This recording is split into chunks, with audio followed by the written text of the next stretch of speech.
अस्सलाम वालेकुम नाजरीन, मेरी तरफ से आप सबको तहे दिल से ईद मुबारक। और आज के दिन उम्मीद करता हूँ कि सबका ये जो दिन है रहमतों वाला, बरकतों वाला और खुशियों वाला गुजरे, क्योंकि ये एक ईद ऐसा दिन होता है कि जो रमज़ान के 30 दिन आपको बरकत वाले मिलते हैं, जिसमें आपको नमाज़ें मिलती हैं, आपको इबादत का मौका मिलता है और उसके बाद जो ईद की खुशियाँ मिलती हैं आपको। और उम्मीद करता हूँ कि सबका ये दिन आज का बहुत अच्छा गुजरे।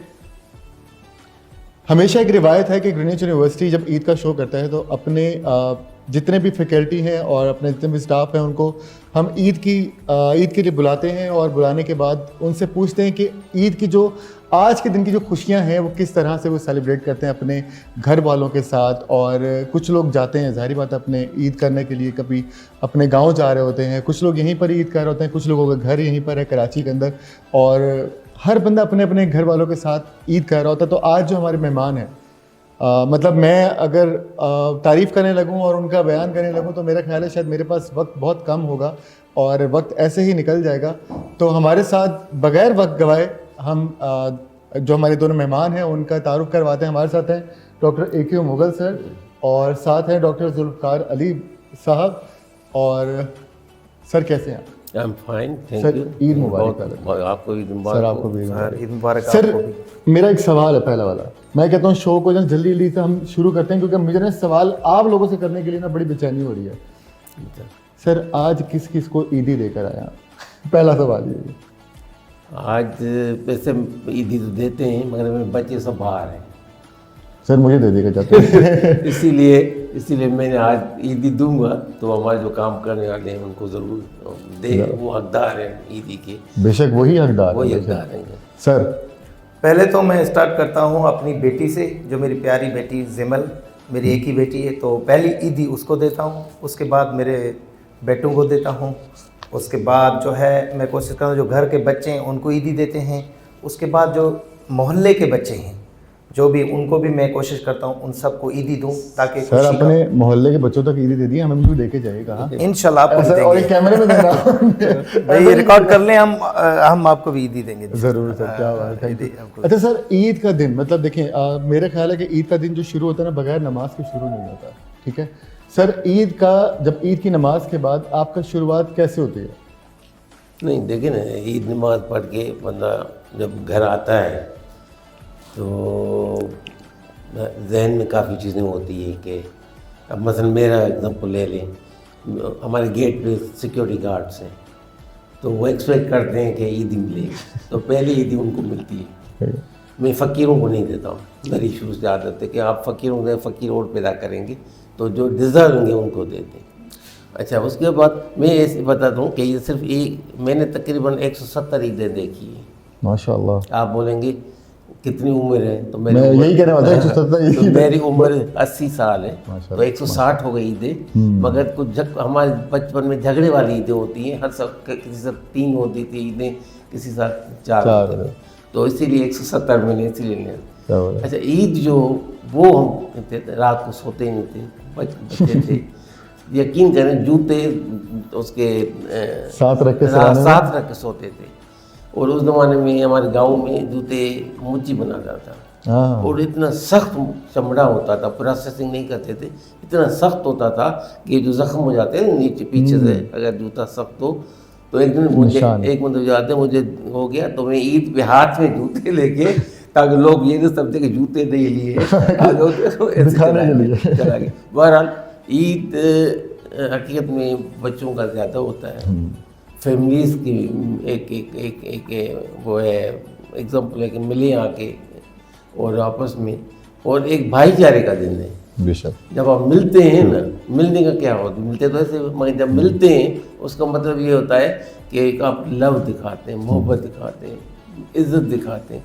तो वो ईद पे वैसे सब चीज़ें भूलनी चाहिए, सब भूलनी। ईद का एक अच्छा ऐसा मौका आता है कि बंदा सब चीज़ें भूल सकता है, ऐसे कोई मौके नहीं आते हैं।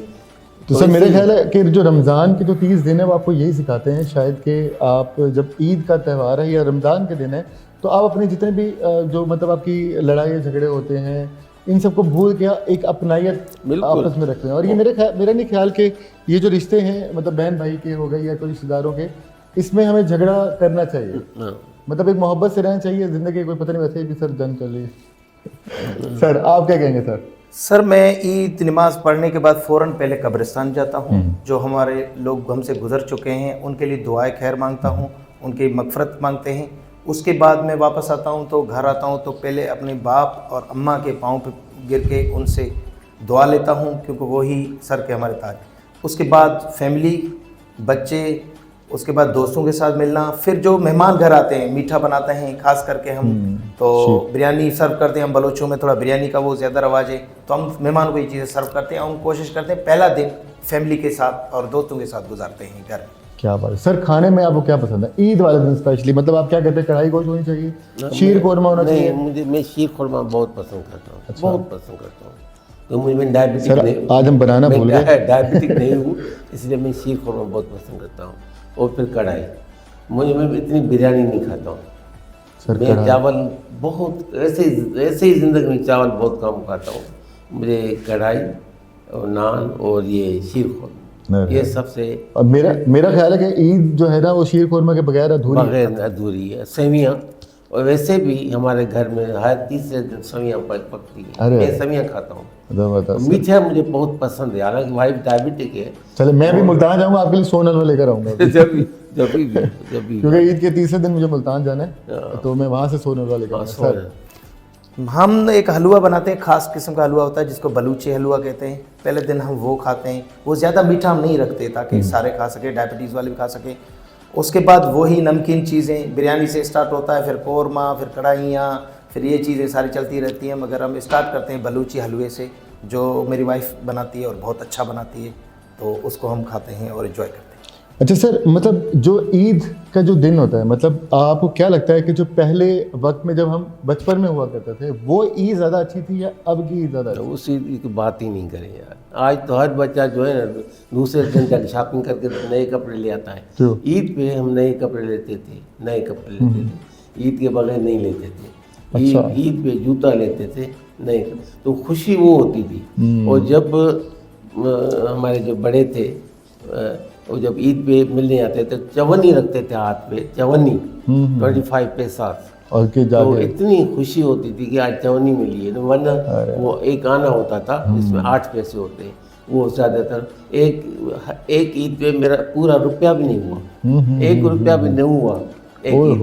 आपकी ईदी की बात आ रहे हैं? ईदी की बात। अच्छा, तो ये ऐसे जो बलूच साहब ने कहा, हम रिश्तेदार में जाते हैं, जो बड़े होते हैं उनसे हमारी सिंध में रवाज पाँव पे झुक के मिलते हैं, पाँव पे मिलते हैं, और फिर वो ईदी भी देते हैं। और एक दूसरी बात बताऊँ, हम सिंधी पठान हैं, हमें पठान, गांव में पठान ही कहते हैं। हम जिस घर में जाते हैं ना, तो ऐसी ये चीज़ें रखते हैं ना, जो खाया बाकी घर ले आते हैं। ये भी अच्छा, ये भी बहुत अच्छा। ज़्यादा से ज़्यादा ड्राई फ्रूट रखते हैं तो हम घर ले आते हैं, तो लोग बहुत कम रखते थे, तो ये ले जाए। वो पता नहीं कि आ गए हम कम रखो, जितना खाना उतना रखो। वैसे हमारे गाँव में, हमारे पठान में, रिश्तेदार में मेरे वालिद साहब सबसे बड़े थे, तो ज़्यादातर हमारे घर में आते थे। हम दोपहर का लंच हमारे घर में होता था, गाँव में होता था। अभी तो नहीं है सर। पहले के वक्त में वैसे आपने, मतलब ये बात अच्छी कि पहले लोग ना सब मिलजुल के ना एक ईद मनाते थे। अब मुझे लगता है वो त्यौहार एक बन गया, त्यौहार बन के अभी नहीं है। जब मतलब यहाँ भी मैं जब यहाँ करीब रहता था, तो ईद नमाज पढ़ के तो सईद साहब, सीमा मैडम सीमा, नवीद, ये साकिब, ये नाश्ता हमारे पास करते थे हर रमज़ान की ईद पे। अब वो नहीं है तो हम लोग दूर चले गए हैं, तो वो देखेंगे, कोशिश करेंगे कि वो आए इंशाल्लाह। सर आप सर, बचपन की ईदों की अगर बात की जाए तो ईद तो बच्चों की होती है। बचपन की ईद कौन भूल सकता है? वो खर्चियाँ मिलना, वो पैसे मिलना, वो 10-10 रुपए जेबों में रखना, फिर उनको खर्च करना, फिर रात को नए नोट देखना, फिर सोना। तो बचपन की ईदें बड़ी प्यारी थी, बड़ी यादें थी। वो यादें जब हम याद करते हैं तो बड़ी दिल कभी वो भी हो जाता है। मगर बच्चों की असल ईद है, बच्चों बड़े एंजॉय करते हैं। सर ये बहुत अच्छी बात की है सर ने कि जो ईद होती थी वो ज़ाहिर बात है बच्चों की ही ईद होती है, बड़ों के तो सिर्फ खर्चे होते हैं। और उसके बाद ये कि जो सर AQ साहब ने कहा कि जो ईद के जो कपड़े ख़रीदने की एक वो जो एक होता था ना कि एक एक्साइटमेंट होती थी कि ख़रीदने के बाद मोहल्ले में दिखाना, सबको दिखाना कि भाई ये मेरे जूते हैं, नए जूते हैं, लाइटों वाले जूते हैं स्पेशली, और वो कपड़े वो जैसा सिलवाना, उसकी जो एक खुशी होती थी ना, वो वाकई अब क्योंकि हर 2 दिन बाद 3 दिन बाद शॉपिंग करते हैं जाके, ऑनलाइन शॉपिंग कर लेते हैं और वो चीज़ें ख़रीद लेते हैं। सर दोनों का बहुत बहुत शुक्रिया आप लोगों का, लेकिन सिर्फ एक जाते थे सर, एक कोई मैसेज देके जाएं कोई ईद का, या कोई भी मैसेज आप कोई जो कहना चाहें। बस लोगों की जो कोताहियाँ हैं वो भूल जाएं, हर बंदे में कोताही है, बस भूल जाएं, ईद के दिन समझें कि वो थी ही नहीं, और बस वही है, आप नए सिरे से अपनी दोस्तियाँ अपने रिश्तेदारी शुरू करें।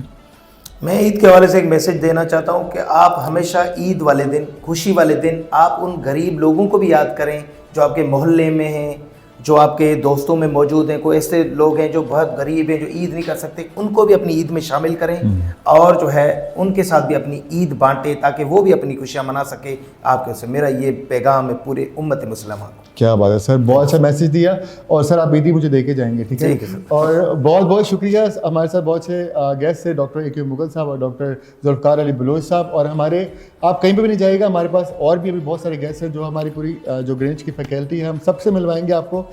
मिलते हैं ब्रेक के बाद।